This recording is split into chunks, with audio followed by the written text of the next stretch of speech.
to Shelf Help, a channel dedicated to talking to the void about whatever book I happen to be reading. I'm your host, the reader. The following review will contain spoilers. It's been a rough few months, so I fell back on an old favorite, the Dresden Files. Full Moon, despite introducing the Alphas, who are some of my favorite characters, isn't my favorite book, and I'll get into that, but first, what's this one about? Werewolves. All kinds. People are dying in the streets of Chicago, torn apart by animals, all around the full moon. And Harry is just learning about this a month late. With the moon waxing, just days away from being full again, he only has a few days, and people are already dying.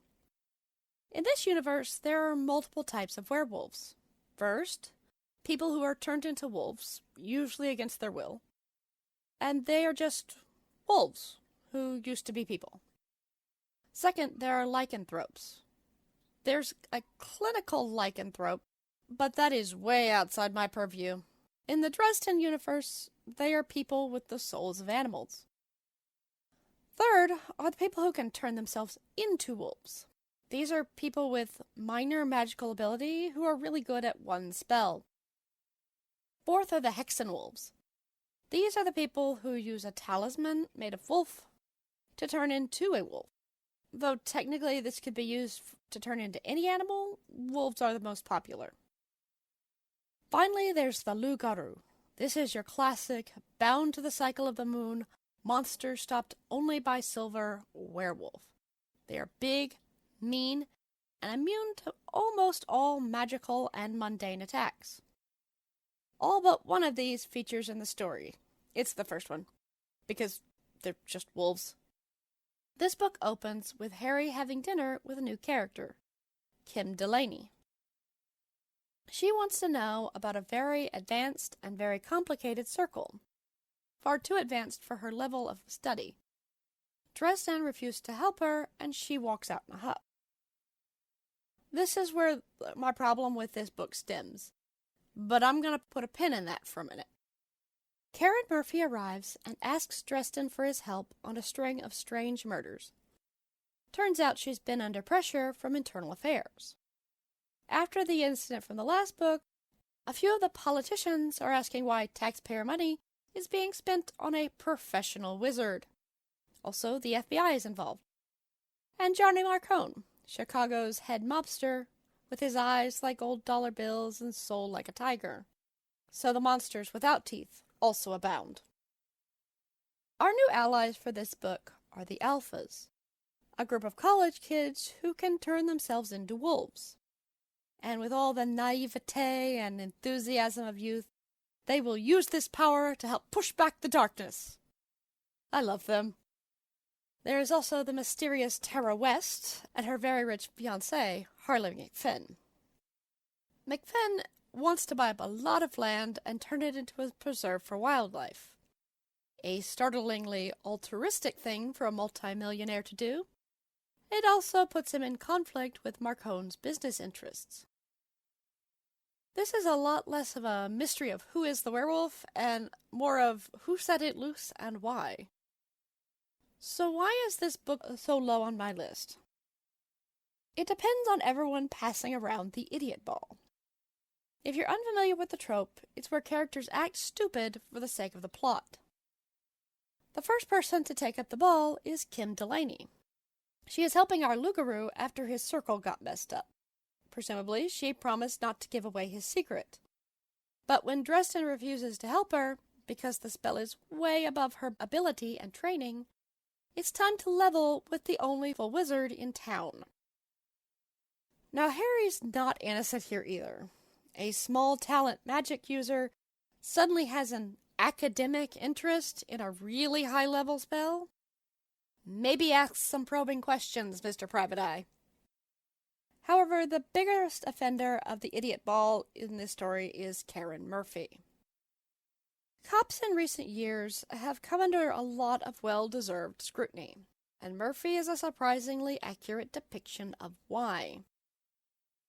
As I've said before, our experiences color what we read and how we read it. But even the first time I read this book, I honestly thought Murphy was a future antagonist.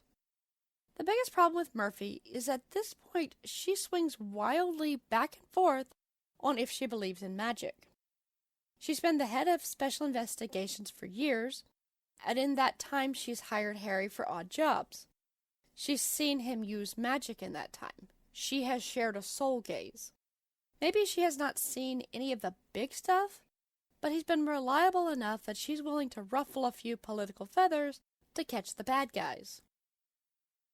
In the first book, Harry even said most of his income comes from working for Murphy, and her being under investigation by Eternal Affairs has really put a dent in his wallet. She believes in him enough that when he gives her a report of werewolves, she melts down inherited silver jewelry to make bullets, but then proceeds to try and lock up the Lugaroo in a holding cell on the night of the full moon.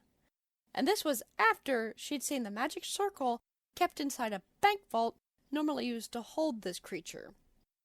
It all adds up to make her very inconsistent. And that is before we get into what her plan was, if she had one. She can't exactly drag Harry and company before a judge and declare murder by magic and werewolf. Forget Internal Affairs. She'd lose her job and probably be locked up herself for her own safety. Yes, she does arrest Harry at one point, and that was some straight-up ACAB bullshit. Not only was it assault of a suspect, she had nothing to arrest him on. Even magically speaking, she's got no evidence. She arrests him based on a drawing she found wadded up on the floor of a restaurant, not in his handwriting, and her own hurt feelings. And ultimately, that's what this is all about, her feelings. We learn that she trusts no one, which is super unhealthy.